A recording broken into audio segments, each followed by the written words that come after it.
Now I'm going to answer a question that many Christians ask about the doctrine of the Trinity.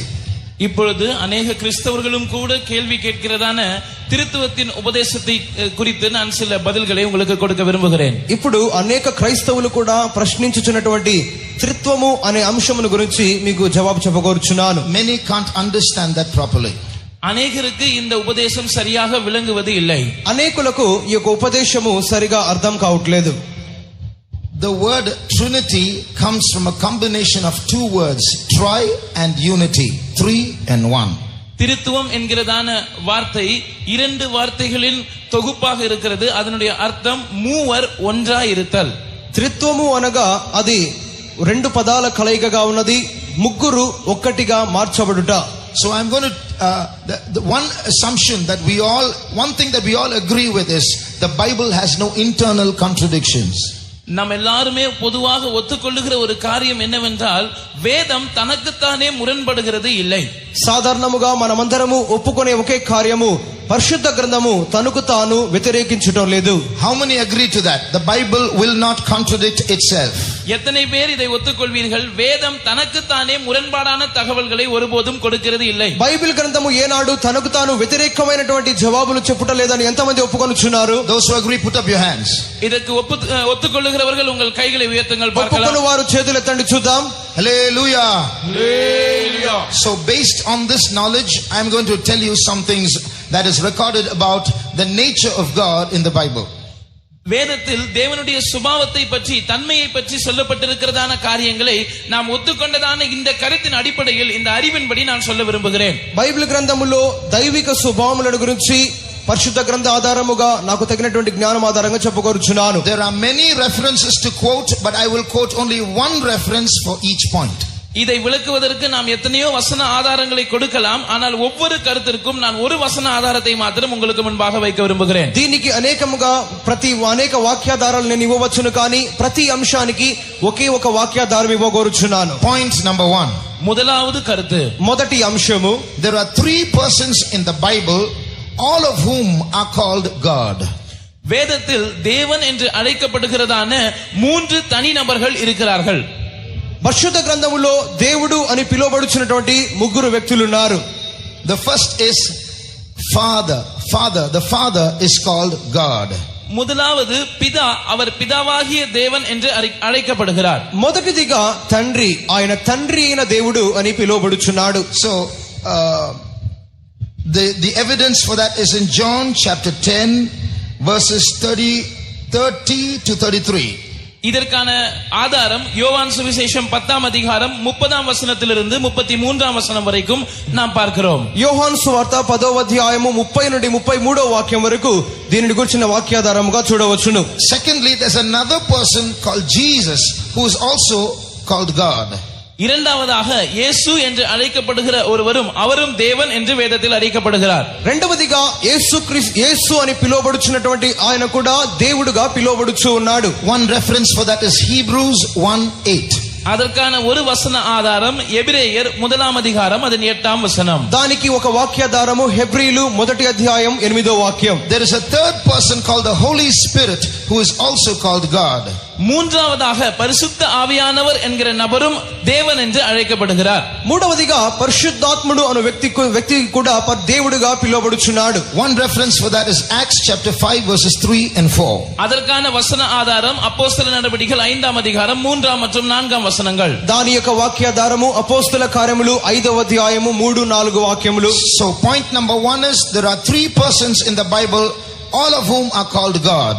முதலாவது கருத்து, வேதத்தில் மூன்று தனித்துவம் வாய்ந்த நபர்கள் மூவருமே தேவன் என்று அழைக்கப்படுகிறார்கள். కావున పరిశుద్ధ గ్రంథములో ముగ్గురు ప్రత్యేక వ్యక్తిత్వములు కలిగినటువంటి వ్యక్తులు, వారు ముగ్గురును దేవుడుగా పిలువబడుచు ఉన్నారు. Point number 2. இரண்டாவது கருத்து, రెండవ అంశము, nowhere in the Bible do we read that there are three gods. The whole Bible says God is one. வேதத்தில் எங்கேயுமே மூன்று தேவர்கள் இருக்கிறார்கள் என்று நாம் வாசிக்கவில்லை. வேதம் சொல்லுகிற காரியம் என்னவென்றால் தேவன் ஒருவரே. బైబిల్ గ్రంథములో ఎక్కడ ముగ్గురు దేవుళ్ళు ఉన్నారని మనం చదవటం లేదు, కానీ గ్రంథము ఘోషించున్నది దేవుడు ఒక్కడే. One reference for that is Deuteronomy chapter 6 and verse 4. அதற்கான ஒரு வசன ஆதாரம் உபாகமம் 6ஆம் அதிகாரத்தின் 4ஆம் வசனம். దానికి వాక్యాధారము ద్వితీయోపదేశ కాండము 6వ అధ్యాయము 4వ వాక్యము. So point number 1 says there are three persons called God. Point number 2 says God is one. முதலாவது அம்சம், மூன்று நபர்கள், தனித்துவம் வாய்ந்த நபர்கள், அவர்கள் தேவன் என்று அழைக்கப்படுகிறார்கள் என்று நாம் கவனித்தோம். இரண்டாம் கருத்து சொல்லுகிறது தேவன் ஒருவரே என்று சொல்லுகிறது. మొదటి అంశము ముగ్గురు ప్రత్యేక వ్యక్తిత్వములు కలిగినటువంటి వ్యక్తులు వారు దేవుళ్ళుగా పిలువబడుచున్నారని గమనించున్నాం. రెండవ అంశము దేవుడు ఒక్కడే అని మనం తెలుసుకుంటున్నాం. Point number 3. மூன்றாவது கருத்து, మూడవ అంశం, Could it be that the Father, the Son and the Holy Ghost are three names for the same one God? பிதா, குமாரன், பரிசுத்த ஆவியானவர் என்று நாம் சொல்லுகிறோமே, இது ஒரே தேவனுக்கு கொடுக்கப்படுகிற மூன்று நாமங்களாய் இருக்க வாய்ப்புகள் உண்டா? ఇప్పుడు తండ్రి, కుమారుడు, పరిశుద్ధాత్మ దేవుడు అని చెప్పుకుంటున్నామే, ఈ యొక్క మూడు పేర్లు ఒకే ఒక దేవునికి సంబంధించిన పేర్లుగా ఉన్నవా? The answer is no. அதற்கான விடை அப்படி அல்ல. దానికి జవాబు ఆ విధముగా కాదు. The Father is not the Son is not the Holy Spirit, the Holy Spirit is not the Father. பிதா அவர் குமாரன் அல்ல, குமாரன் அவர் பரிசுத்த ஆவியானவர் அல்ல, பரிசுத்த ஆவியானவர் அவர் பிதா அல்ல. తండ్రి కుమారుడు కాదు, కుమారుడు పరిశుద్ధాత్ముడు కాదు, పరిశుద్ధాత్ముడు తండ్రి కాదు. So the Bible clearly states that the Father, the Son and the Holy Spirit, each of them are God, but they are distinct, different from each other. வேதம் தெளிவாக எடுத்துரைக்கிற விஷயம் என்னவென்றால், பிதா, குமாரன், பரிசுத்த ஆவியானவர் இவர்கள் மூவருமே தேவன் என்று அழைக்கப்பட்டாலும் அவர்கள் ஒருவரிலிருந்து ஒருவர் தனித்துவம் வாய்ந்த நபர்களாய் இருக்கிறார்கள். పరిశుద్ధ గ్రంథము తండ్రి, కుమారుడు, పరిశుద్ధాత్ములు వారు వెవ్వేరై ఉన్నారనియు వారు ఏనాడు ఒకటి కాదనియు చెప్పబడుచు ఉన్నది. I will give you a verse to prove that. இதை நிரூபிக்கும்படியாக நான் ஒரு வசனத்தை முன்வைக்கிறேன். నిరూపించు నిమిత్తమై ఒక వాక్యమును చెప్పగోరుచున్నాను. In John 14:16, யோவான் சுவிசேஷம் 14ஆம் அதிகாரம் 16ஆம் வசனத்தில் యోహాను సువార్త 14వ అధ్యాయం 16వ వాక్యము, Jesus is speaking. இயேசு இங்கே பேசுகிறார். యేసుక్రీస్తు మాట్లాడుచున్నాడు. I will pray to the Father. நான் பிதாவை வேண்டிக் கொள்ளுவேன். నేను తండ్రిని వేడుకొందును. That means Father and Jesus are different now. இப்பொழுது இயேசுவும் பிதாவும் வெவ்வேறு நபர்களாய் இருக்கிறார்கள். దీని మూలముగా యేసుక్రీస్తును తండ్రియు వెవ్వేరుగా ఉన్నారని తెలుసుకుంటున్నాం. Jesus is not praying to himself. He is showing another person. I will pray to the Father. இயேசு தனக்குத்தானே ஜெபித்துக் கொள்ளவில்லை. அவர் இன்னொரு நபரை பார்த்து, பிதாவாகிய தேவனை பார்த்து அவர் வேண்டிக் கொள்வதாக சொல்லுகிறார். యేసుక్రీస్తు తనకు తాను ఆయన ప్రార్థన చేసుకుంటూ లేదు, కానీ ఇంకొక వ్యక్తిత్వంను చూచి తండ్రిని చూచి ప్రార్థించుచున్నాడు. So I will pray to the Father and he will give you another comforter or the Holy Spirit. நான் பிதாவை வேண்டிக் கொள்ளுவேன், அப்பொழுது என்றென்றைக்கும் உங்களுடனே கூட இருக்கும்படிக்கு சத்திய ஆவியாகிய வேறொரு தேற்றரவாளனை அவர் உங்களுக்கு தந்தருளுவார். నేను తండ్రిని వేడుకొందును, మీ యొద్ద ఎల్లప్పుడూ ఉండుటకై ఆయన వేరొక ఆదరణకర్తను అనగా పరిశుద్ధాత్ముని మీకు అనుగ్రహించును. So in these three steps, what do you see? இந்த மூன்று படிகளில் நாம் என்னத்தை பார்க்கிறோம்? ఈ యొక్క మూడు దశలలో మనం ఏం చూస్తున్నాం? You see three persons, each of them is God, but God is one, and these three persons are different from each other.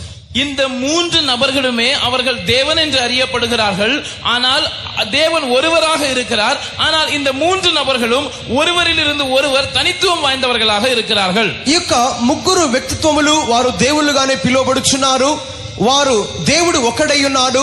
ఈ యొక్క ముగ్గురు ఒకరికి ఒకరు వేరై ఉన్నారు. All those who understood, put up your hands. இதுவரைக்கும் எனக்கு புரிந்தது என்று சொல்லுகிறவர்கள் கைகளை உயர்த்துங்கள். నాకు అర్థమైంది అని చెప్పేవారు చేతులు ఎత్తండి. Put down your hands. கைகளை கீழே போடுங்க. చేతులు కింద దించండి. I myself can't understand what I said. நான் இப்பொழுது சொன்னது எனக்கே புரியவில்லை.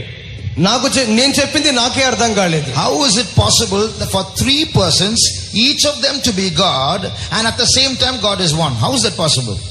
மூன்று நபர்கள் அவர்கள் தேவன் என்று அழைக்கப்படுகிறார்கள், ஆனால் தேவன் ஒருவர் தான். ஆனால் இந்த மூவரும் தனித்துவம் வாய்ந்தவர்களாக இருக்கிறார்கள். இது எப்படி சாத்தியமாகும்? ముగ్గురు దేవుళ్ళుగా పిలువబడుచున్నారు, దేవుడు ఒక్కడే, ముగ్గురు ఒకరికొకరు వేరై ఉన్నారు. ఇది ఏ రీతిగా సాధ్యం? Now I'm going to tell you not how to understand it, but I'm going to tell you why we can't understand it.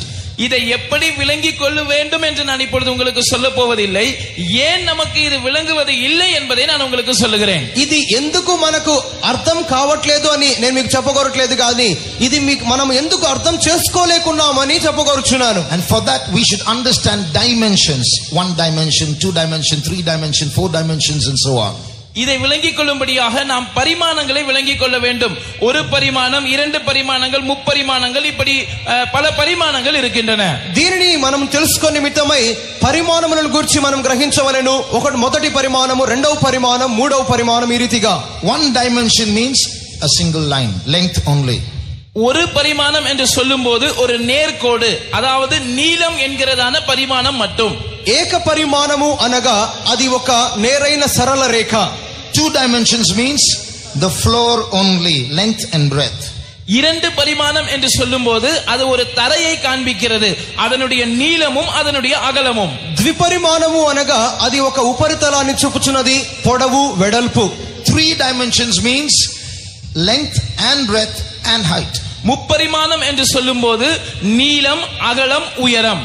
త్రికోణ పరిమాణము అనగా అది ఒక పొడవు వెడల్పు ఎత్తును చూపుచున్నది. But there are greater dimensions which exist which we can't understand.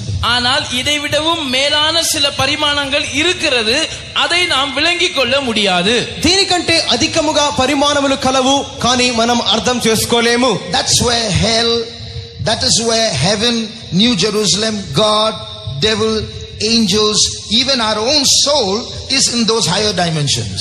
அந்த உன்னதமான அல்லது உயர்ந்த பரிமாணங்களில் தான் பரலோகம், நரகம், புதிய எருசலேம், தேவன், ஏன் நம்முடைய ஆத்மாவும் கூட அந்த உயர்ந்த பரிமாணங்களில் தான் இருக்கிறது. ఈ యొక్క ఉన్నతమైన పరిమాణములలో పరలోకము, నరకము, సియోను, నూతన యెరూషలేము, మన యొక్క సొంత ప్రాణము, ఇవన్నీ ఉన్నతమైన పరిమాణములలో ఉన్నవి.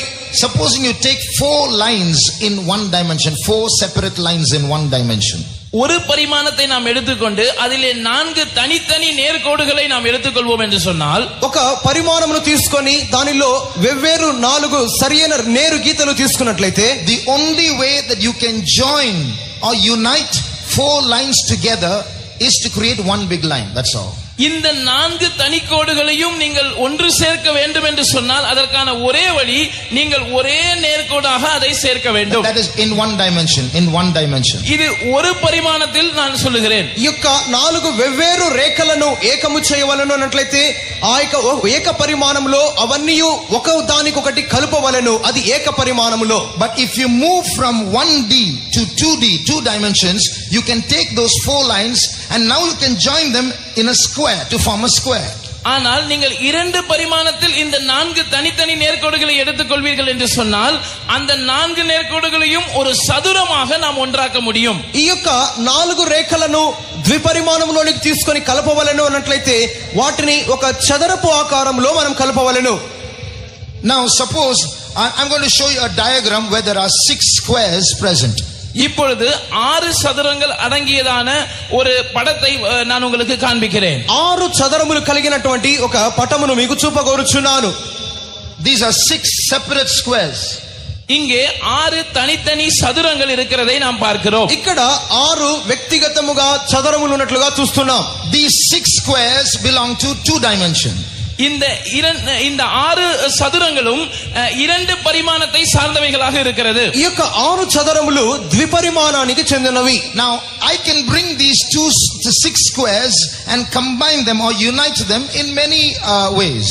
இந்த 6 சதுரங்களையும் நான் ஒன்றாக்க வேண்டும் என்று சொன்னால் பல விதங்களில் நான் அப்படி செய்யலாம். ఈ యొక్క 6 పరిమాణాలను, ఈ యొక్క 6 చదరాలను నేను కలపగొరినట్లయితే అనేక రీతిలుగా నేను కలపవచ్చును.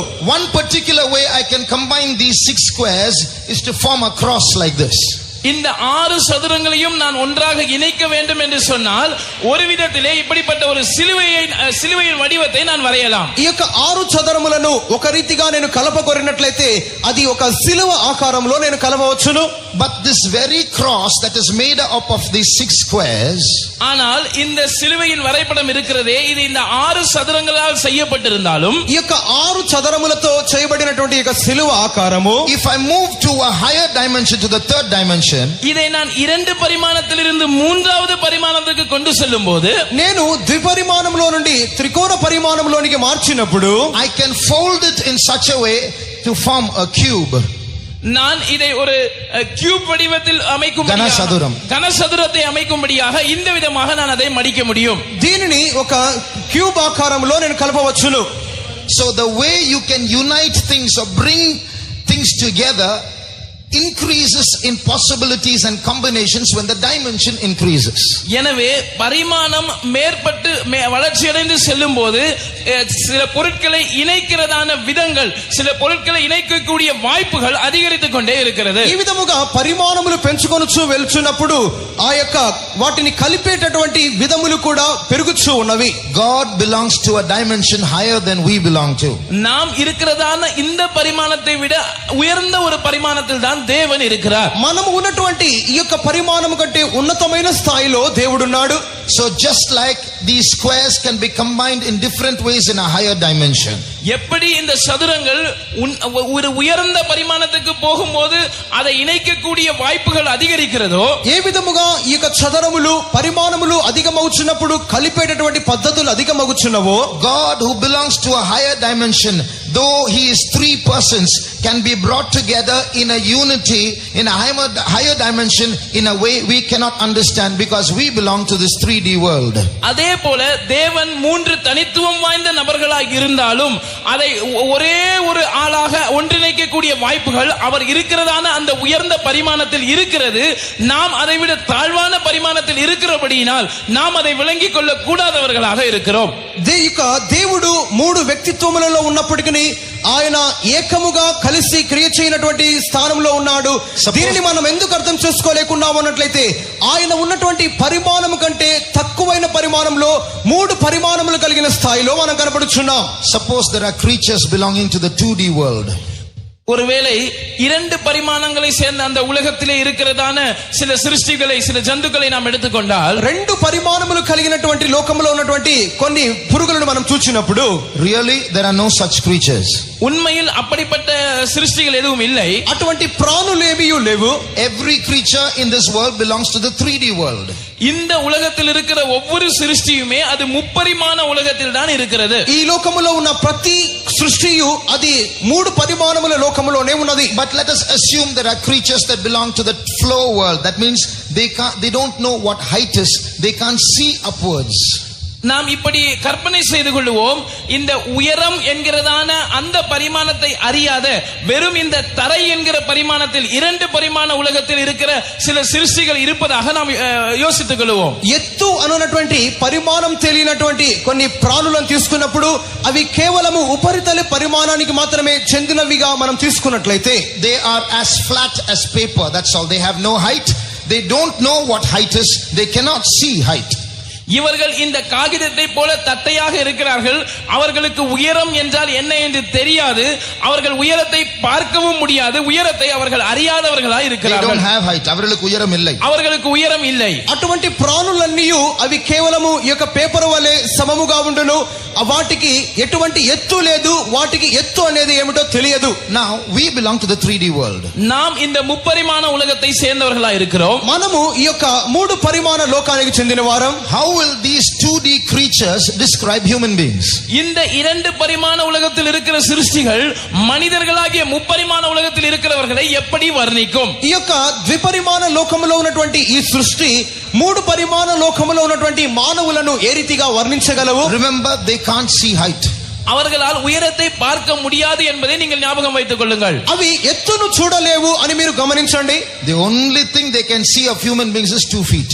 அவர்கள் மனிதர்களுடைய சரீரத்தில் அவர்கள் காணக்கூடிய பகுதி எல்லாம் இந்த இரண்டு பாதங்கள் மாத்திரம்தான். వారు మానవుని యొక్క శరీరములో గమనించగలిగినటువంటి ఒకే ఒక అంగము వారు ఆ యొక్క కాళ్ళు మాత్రమే చూడగలరు. So if one 2D creature asks another 2D creature, what is man?